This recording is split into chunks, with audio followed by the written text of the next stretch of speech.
514 online mix, What's up, everybody? You're on 514 online mix, and we have a very, very special guest.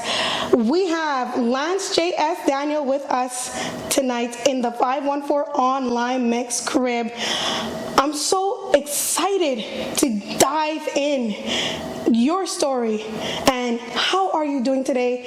And can you tell everybody where you're from? First off, it's a pleasure to have me here. My name is Lance J.S. Daniel, representing, of course, NOREGARD. Born and raised in LaSalle, and then I've lived in Côte St. Luc for the last few years of my life. But I'm a LaSalle boy at heart. I really wanted to dive into your story, get into your mind. The focus is all on you. No pressure, by the way. Right. No pressure. This is why we're here. But the focus is all on you, all on hashtag NOREGARD, all on your journey. And I'm so excited to tell the dream chasers, tell basically the dream builders, the leaders, and people who just are unaware of their worth, your story, and hopefully it will impact them and inspire them the same way it had inspired me. So welcome to the 514 Online Mix Crib. It's a pleasure to have you. Thank you for having me. That setup just hit my heart right there. Oof, I'm humbled. I'm truly humbled. Thank you. You know what? Before I ask you any questions, I just want to let you know that you are the person who inspired me to basically not only get healthy when it comes to my business, but my mind, body, and soul to be where I would like to be. And you have accomplished so many obstacles to get where you are, I'm sure. Definitely. So just the fact that you have done that and basically finished a race, because there's so many races in life, but you finished one of your races, and just the way you've done it, the way you spoke about your journey really inspired me. And you know what? Thank you. Let's talk about right away NOREGARD and the greatest recreational sports story ever told documentary. That's right. What led you to basically create such a project? We're also going to get into the many hats you have, because I've also heard you do it all. Yeah. So before your many hats, what led you to create such a documentary? What led me to making the documentary was COVID. And for all of us, we're trying to find a new creative way of how we can make money and how we can persevere within the COVID times, right? And I have a son as well. He's 2 years old. Shout out Brady. So for me, I had a clothing line. I trademarked the name NOREGARD back in 2013. We used to sell hoodies, crew necks, women's underwear, and it had a wave at the time, but then it kind of died out a little bit, and I turned my focuses onto my relationship, onto my child, so I didn't pay as much attention to NOREGARD. And then in COVID, I went onto the Canada trademark site, and I thought I had to renew the trademark for NOREGARD, and I said, do I still legally own it? And then I checked, and then I did still legally own it for like another 3 years, so I was like, oh, perfect. So my whole thing was I wanted to relaunch, rebrand NOREGARD, giving it a new logo, a new style, a new attitude, completely different from what people remembered. And in COVID, I figured online would be the best way to market my product. So after doing that, launched it online, got some new clothing. The designer, shout out to Stephanie Arujo, she did a lot of the designs for NOREGARD. E-Man Brown did this design for NOREGARD. And then the more I did it, was the more I'd say to myself, like, if you don't know me, why should you buy NOREGARD? Now, if you're one of my friends, you're going to support it because you love me, we've been through a lifetime together, and you'd want to support my product. But if you don't know me, why would you want to buy a NOREGARD hoodie and not a Nike hoodie? Or not a Puma hoodie? Or not a Reebok hoodie? So there has to be something that you can connect to the person that you don't know in order for them to want to support your brand.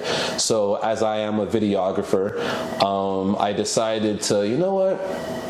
And keep in mind, COVID, things kept getting shut down and shut down and shut down. So I had nothing but time. So I said to myself, you know what? What if I made an origin story as to what no regard means? Now, I could say no regard and people can have their interpretation because it's in the eyes of the beholder. But what does it mean? To me, no regard means don't stop, stay relentless. When people put limitations on you, never take those limitations to heart. Always believe in what you wanted to do and have the end in mind. Have the end goal in mind. So that's what it meant to me. And No Regard was initially a flag football team that started off in flag plus football. So we were in a recreational league, you know, where guys just get together and play, but we didn't want to lose. It was so much more to you than just a game. It was a mentality, and the more we stuck to that mentality, the more the pot started fizzling, and then No Regard became a household name to an extent. Nick Diaz has rocked it, Jake Shields, Forrest Griffin, PK Subban has showed love. We've seen a lot of, you know, the snowball effect just got bigger and bigger and bigger the more we took it seriously, because I really strongly believe No Regard's not just a clothing, it's really a mind state. It's like a Mamba mentality to me. You know what? You really had me choked up, and I was like, I need to just stay on track. But when people speak like that and speak of their journey the way you have, it really, really moves me, because I just think about all the people that we could help by just sharing your story. So many people said great things about the greatest recreational sports story ever told documentary. This is the first time I'm doing an interview before I watch a documentary, and there's a reason. I wanted to get into why you've made this story. So many times I go on Google and I research filmmakers before I watch their movies, and I'm reading words, but I get to hear it from your lips, and this is really, really powerful. And there's great power in words and great power in image. So as a filmmaker, you have a great power, and obviously you know that comes with great responsibility. And Uncle Ben told Peter Parker. Exactly, he did. And this is what I've learned. So you have a great power, and I'm sure you told me already that you've been asked what was your greatest obstacle coming to this journey, but I want to know if you can say it again and tell everyone who didn't hear, what has been your greatest obstacle basically leading to the moment to your premiere of releasing this movie. So what has been your greatest obstacle during this journey? Making a documentary, making a documentary is not easy. I think, you know, when we see a documentary like The Last Dance, or any documentary that we see, you know, usually it's a room of about 10 people that are all doing a specific job. One might be cutting clips, one might be color correcting, there's a whole group of people. So this documentary was made by myself and my friend Chris Rive, my partner in crime, did the color correcting on the documentary. So it takes two people. So they always say that there's no manual on how to raise a child, right?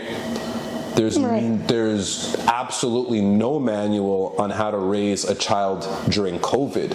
You can say that again. We're the first generation that other people are going to look to ask advice of how to raise their children in COVID. I feel like I'm the first of that. So creating a documentary in COVID with a baby that can't go to daycare because his daycare is shut down because of COVID, and relationships aren't easy either, and Stephanie Arujo and I had lived together for 7 years. And that's with the bakery, right? Yep, Yes. And shout out to Stephanie's Bakery. We built a bakery together. Anybody that knows me knows how much work we put into that bakery. And if you don't know Stephanie's Bakery, facebook.com/cupcakemtl. That's the #1 place to get a customized cake in the city of Montreal. So during this time of the documentary and COVID, the relationship, got a little bit difficult. It was hard for me to give the attention that I would have liked to a woman, especially in COVID when we're home all the time. A lot of women would want to have their man comfort them and, be with them. And I think I adopted the mentality of, well, you were always there for the bakery. You put everything. Anybody that knows me knows I wore that bakery on my chest. I did everything. Every promo, I did that media thing, So I guess, as a male, I kind of assumed that, she's gonna understand. I'm making a documentary. I don't even gotta talk to her. She'll get it. And as much as she did get it and did everything that she could to make me thrive, where we went wrong was not spending quality time and certain things like that. So what had happened was we had broken up. A lot of people don't know that. Stephanie Arujo, Lance Daniel, we've split up. We don't live together. Sorry to hear that. We are being the ultimate best co-parents to our son. So before the documentary, I spoke to Global. I was on CKUT. Film festivals were talking about it. Yeah. Radio, everywhere. It was everywhere. It caught a lot of fire. Yes. And every time I did an interview, people would ask me, what's the biggest obstacle? But just because I was raised by Caribbean parents where you do not talk about what goes on in your home to anybody. It's taboo. It is taboo in a Caribbean family. I kept it inside. The biggest obstacle for me making this documentary was keeping a level head, knowing that I was going through a breakup. Not a lot of people know this, but I actually moved out about a month, or I had a new apartment about a month before the documentary was released. So while I was working on my documentary, I was getting a new place, things were getting moved in. My ex-girlfriend didn't even know because it had just spiraled to that point, and I had no choice but to tunnel vision on the documentary. But I absolutely knew that once the documentary ended, life was going to get very serious because I'm not going to be in the same situation as I was from that 7-year relationship. So I think anybody that does something great always goes through a test. Yes. There's always that feeling of, can you do this? And that's where you're going to get testing. You're going to get tested. Yes. 24 hours before the documentary was released, the person I was working with, who I said that the color correcting, Christopher Rive, was telling me that I don't know what to do because the final export is not working. I didn't receive a final export to that documentary until the day of, and I never watched the documentary before it was played in theater. I'm in shock. Wow. Goes to show you the time frame of everything, that was going on. So I went through a lot. There was a lot of tears. Growing up in LaSalle, my older brother's name is Dre Dog. He's very respected in LaSalle, and it's forbidden to cry and to feel these emotions, but I'm okay with being that softie. Thank you. I cried. I saw a therapist, the whole everything, because these days, 2021, if you don't know, mental health is just as important as physical health. And if you need one, see a therapist. So I was in a very bad place before the documentary was released, but then after, wow, did my truest form come to be. I know my purpose now, and I'm super happy to be on the path that I am. Purpose. And shout out to Stephanie too, because there's no malice in everything, but people go through breakups, you know. I thought that was going to be the love of my life that I was going to get married to, and so did she. And when it's not that, things get so out of hand, and that all happened before my documentary was released. I was still editing the documentary while all this was going on, so I think that was my biggest obstacle. Wow. And when you look at you during the news, during those promo tours, the promo tours that you were doing, during all this time you were talking about everything about your documentary, you had a smile on your face. You did it with such confidence. You would never guess any of this was going on in your life, especially when it comes to social media. When it comes to social media, it looks like everything's perfect, especially on social media. But this is why it's so important to talk and communicate, because you get to learn from other people's experiences. 100%. And 100%. As someone who is in a relationship as well, this is really important for me to understand. So thank you for dropping this knowledge on 514 Online Mix. See, I'm the type of person... Shout out to my good friend Demi and Erica. Anytime I don't post a lot on my Instagram stories or on Facebook, they'll send me a message and be like, "Are you alright?" Because they know me. I do not post if my heart doesn't feel the things that I'm posting. I'm never that guy to just post things just because.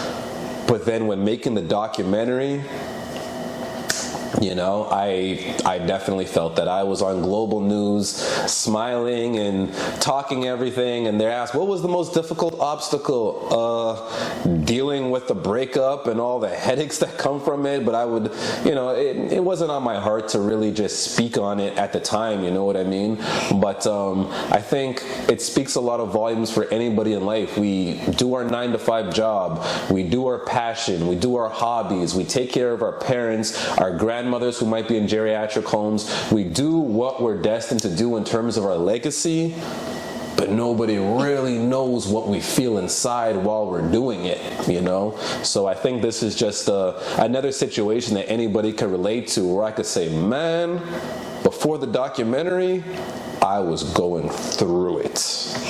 By the definition of the term, I was going through it. I hope this gives you somewhat comfort as a filmmaker, as yourself, especially when you go through it and you're still humble, you're still dedicated to what you do.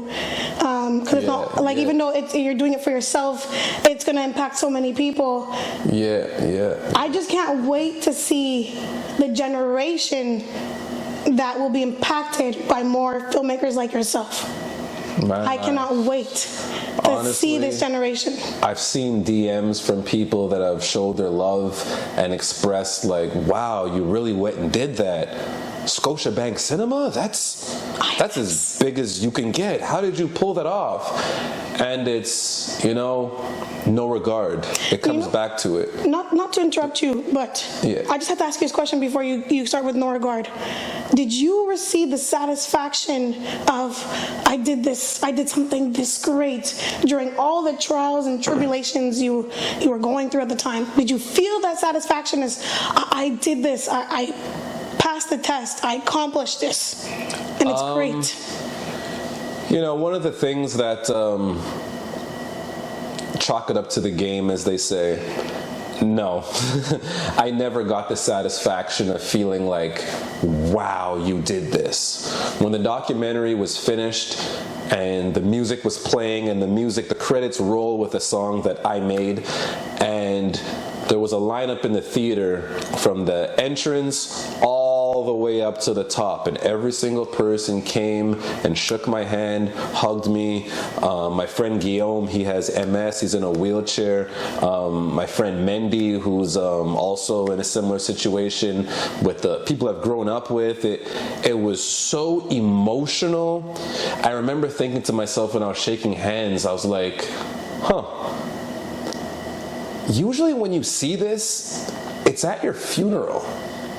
like when you have your wedding, you know, you see people sharing love and stuff like that. But at your wedding, you may not invite every acquaintance that loves you enough to want to come to your documentary premiere. Something like that, you have every friend, family member, acquaintance, passively people that know me are all gonna show out. I remember freezing time and saying to myself, I don't know when was the last time I've heard so much good about myself.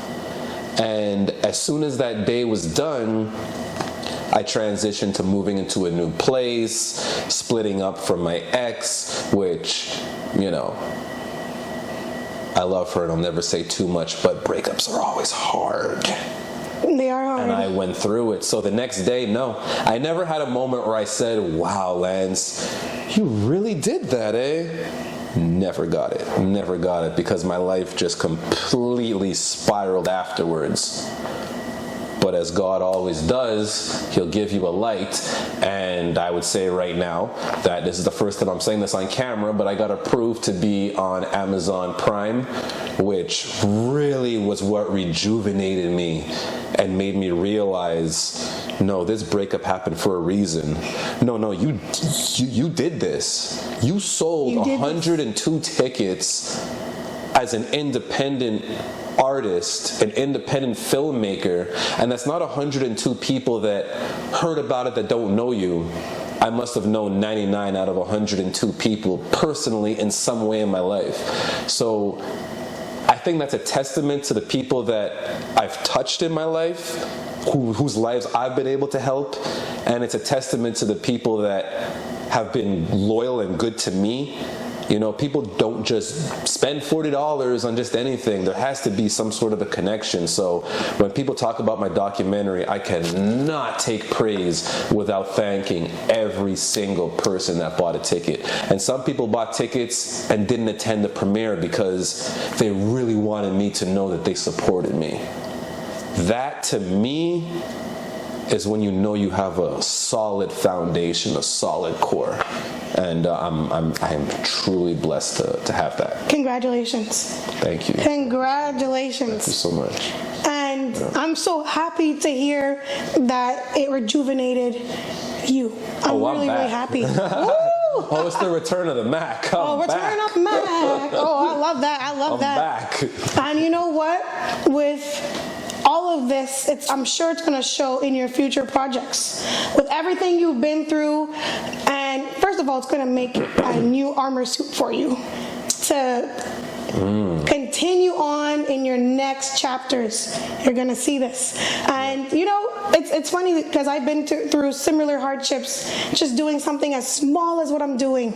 And just to hear that you've been through something like this really, really inspires me to do more for others and just hopefully impact someone the same way you have impacted me. So once again, I have to thank you before we continue. That means the world to hear. And for anybody that's watching this video, man, you could really do anything. If anybody wants to know how I got into filmmaking, I didn't go to school for it. I was that kid that their parents said, you're gonna be a doctor, you're gonna be a lawyer, you're gonna be, the same stereotypical, but nobody taught me, hey, you have an eye for videography. I remember my earliest times making videography was watching wrestling. I'm a wrestling fan, okay? From when I was 5-6 years old, I always remembered the WWE, at the time WWF, their video packages, their montage videos. They'll take a song that's popular, they'll have their two wrestlers in the ring, and they'll make a story, and they'll use the lyrics of the song to make you feel the story they're telling between the two wrestlers. And wrestling is scripted, it's not actually fighting. So as I got older, it's like, give me a song, Limp Bizkit, My Way. That was WrestleMania. That was Austin and The Rock. because I'll never forget what I felt in my heart when I heard when I saw the visuals mixed with the music. Tell Me a Lie, when Shawn Michaels was going to retire, and I'm a Shawn Michaels fan, and he was injured in real life, and they had this song that was saying, tell me a lie and say that you won't go, and I cried as a kid, because I was saying, is my favorite wrestler about to go? So I always kind of understood how sounds, music, the way you film things can create emotion. And no one ever told me, hey, go to school for this, you can build on it. No, I just learned it myself. I made music, and I refused to pay people to make music videos for me. So my thing was always, I want to make my own music videos, and I never knew that I was training my brain to be able to create film. It's very interesting. That's where it came from. You know, let's go back to Nate Diaz. You took a photo with Nate Diaz. What was it like meeting Nate Diaz, and what did he say about your documentary?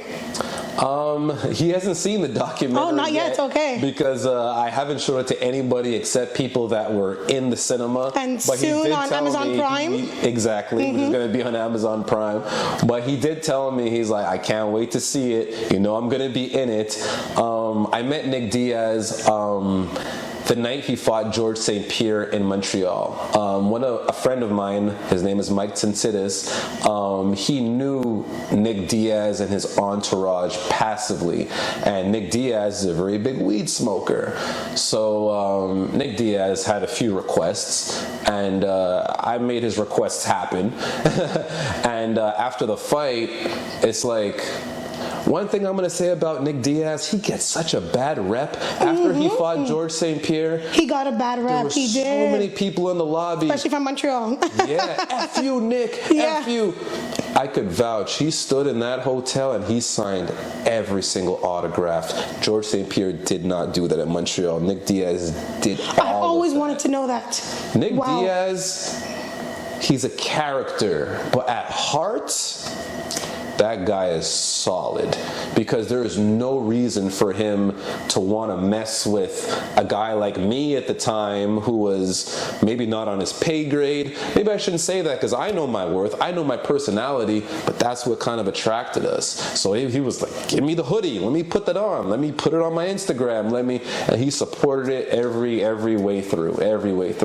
And I called him before releasing the documentary, and I told him, I'm like, I'm putting you in the documentary, is it okay with you? 100%, you're my guy. So shout out to Nick Diaz and shout out to Cali. Wow, that is so cool. Shout out to Nick Diaz for real for doing that. I always wanted to know what type of character he was. It's so crazy. I imagined it, and someone told me, and that's so crazy. This is why I love doing interviews. Nick Diaz is a real one. Wow. I'm from Montreal. Sorry, not sorry, but I don't mess with you, George St. Pierre.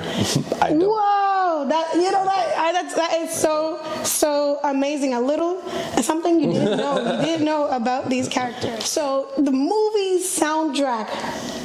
What a banger, first of all. Thank you very much. Thank you very much. That is incredible. What is so amazing about your journey is that you said you didn't go to school, but you still made it in my eyes. You also are a man with many hats. We still have to get into that. But you used to also do rap videos. Yeah. Can you get into that for us, please? Yeah. Before I started being a full-time videographer and filmmaker, I was a big part of the Montreal hip-hop scene, and I made hip-hop music. My hip-hop group was North Stars. Shout out to Ali Fresh, that was my music partner. We performed, I think our biggest show was opening for Girlicious at La Ronde. I think it was like 2,400 people. Oh, wow. It was somewhere around that mark. It was, we did other shows other than that, but I think that was like the biggest crowd that we ever had.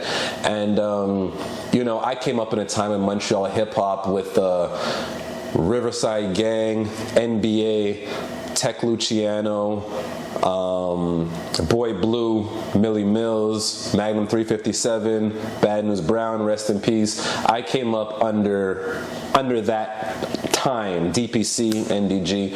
And my whole thing was I never liked other people filming my music videos, because when I write lyrics, to me, I'm depicting what's inside of my mind. So the idea of paying somebody to recreate what they see is in my mind never made sense to me. So I used to have the most average music videos, but story-wise, they were so good because I always knew they were authentically what I wanted to make. So after you're in the hip-hop scene for years, you know, sometimes a lot of us in Montreal hip-hop, we just don't know when to let it go. We just feel like we could push through if we're in our 30s, 40s, that hey, maybe one day our time is gonna come, and rightfully so. 2 Chainz was Titty Boy, and he really blew up when he became 2 Chainz. That's an example of somebody that got put on in his late 30s, like on when he really took flight, you know what I mean? For me personally, I always knew I had my eggs in the basket of hip-hop music, R&B music, because my music partner Ali Fresh was a singer, but I always made the videos behind everything that we did. So after a while, when the hip-hop thing wasn't working, you're paying for studio time, you're not really seeing the money back, I kind of changed and shifted my gears towards filmmaking, which was really cool because now it's like, well, you love videography, so you could tell a story visually, and you don't gotta use somebody else's music to really bring out the emotion. You can make your own music. So now I could tell you a story, and I could be the lyrical soundtrack behind the story that I'm making. To me, that was the win, because now I think a lot of people see me as a videographer. A lot of the new people I'm meeting see me as a videographer. Similarly, a lot of people in the new age of music will say, wow, Tekashi 6ix9ine is the best hip-hop artist out there. A lot of people will say, you know, whoever, Lil Yachty, Lil Yachty is the hottest rapper ever. But it's a generational thing. They're not wrong to feel that. That's just the time that they came from, you know what I mean? So to me, I thought it was really cool that I could make film, but at the same time as making film, I can bring my old school version of what I think rap is and combine the two. So now I could be a film artist, a rap artist, but I'm not kept inside of a box as being just a rapper. Because when you're from Montreal and you say you're a rapper, people want to see credentials, people want to see, you know, I'm not a rapper, I'm a filmmaker. But if you're asking about my soundtrack, oh yeah, that soundtrack to the NOREGARD documentary, that's me 100%, Dog Season, you know? So it's just a way of making people see you in a different light. So as I was saying before with the Lil Yachty's and the Tekashi 6ix9ines, it's like the newer people know me, Lance Daniel, as a film editor, which is the funniest thing to me because anyone that knows me, I've been a rapper since 2001. But that's what it is. You reinvent yourself. I'm a wrestling guy. The Undertaker was as popular as he was because he always reinvented himself. You know, the Steve Austins, The Rock, look at what The Rock's doing in Hollywood. You never stay in the same bubble. You always try to evolve. A snake will shed its skin in order to take on its new form. A caterpillar will take away its old form in order to grow wings and to become a butterfly. So that was my whole mentality. I didn't want to be in that cookie cutter box of being a Montreal rapper. I wanted to be a filmmaker, and now I just have rapping as, you know, an extra credential that kind of goes with it. You know, when I saw NOREGARD on that soundtrack, I'm like, I need to dive into the music. I need to dive into the music. You know, it shows with your experience and everything you said. It shows with the soundtrack. It's a great soundtrack. It makes you feel the energy of what you're about to watch. Yeah, NOREGARD was a flag football team. I say we started off as a flag football team, and people didn't like us at the beginning, and it's shown in the movie. I was a rapper. So when I joined this football league, I would always promote my music in this league and be like, hey, the football league has like 2,000, 3,000 followers. It's the biggest flag football league in the world. Goes to show you, biggest flag football league in the world.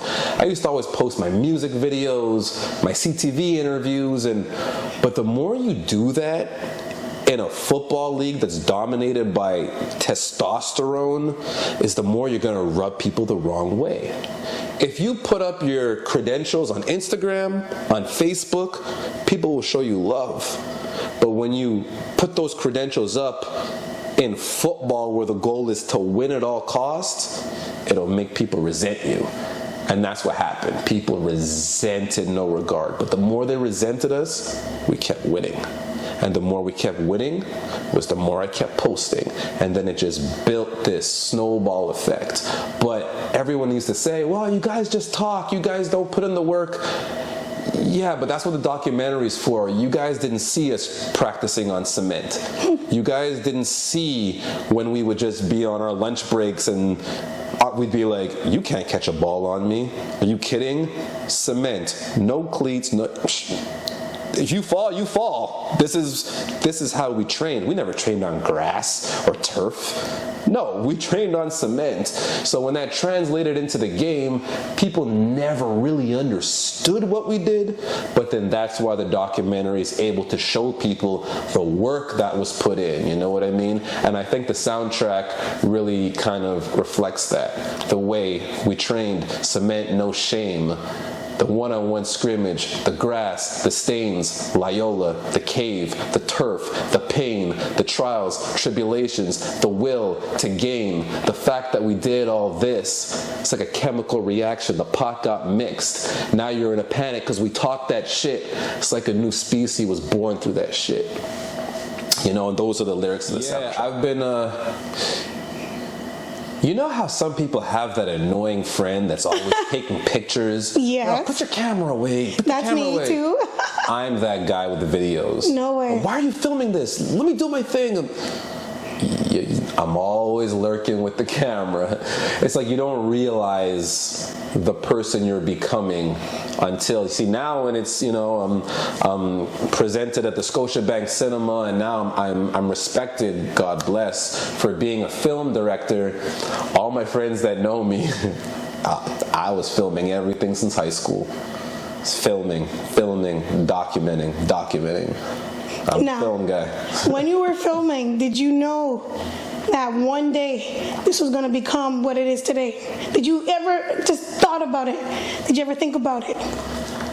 There's a lot of cookie trails. You'll see it in the documentary where I always said, one day it'll be the movie. I never knew what the movie was, nor did I know that the movie was called NOREGARD, but we always called it the movie, whatever that was. But yeah, we kind of always knew. That's amazing. You know, I'm so happy I dived into your story about this documentary. You know, Gregory Blaster said that you're going to be the next Tyler Perry. We even have someone who I seen on posted on Facebook. I think his name is Matt Kirouac. He said that it's my guy, Matt. It's a Last Dance kind of good movie. You know what I mean? That's how good that movie is. When you have somebody watch your independent film, to even be compared to The Last Dance, to me, The Last Dance was the best documentary series I've watched possibly ever. So to even be spoken in the same sentence, I'm so humbled and honored that I can bring out that emotion out of somebody. That's beyond words. I can't even describe that. That's incredible. And for the people who didn't watch the movie, can we tell them once again where they can watch it? Yeah, it's going to be on Amazon Prime Video. It'll also be on YouTube. You have to wait for it. I'm not going to announce the date. It's No Regard, the greatest recreational sports story ever told.